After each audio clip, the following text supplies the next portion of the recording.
Hey everyone, we are here live for the first ever drawing for Constatorial's gift card for this holiday season. Happy midwinter break to you all. This is for our Foot Locker for our social media platform for Instagram. For this month, Instagram gets the Foot Locker gift card. Click to spin. We are ready. Price is right. Good luck everyone.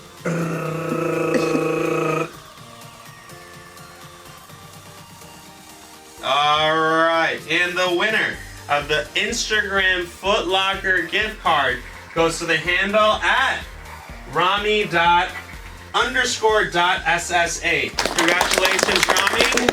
For those of you who've been commenting and messaging, you had multiple entries. If you're just following, that's good for one entry. If you're commenting a few times, you get 2 entries. If you're commenting and being positive, engaging, and participating, you have up to 3 entries for Instagram.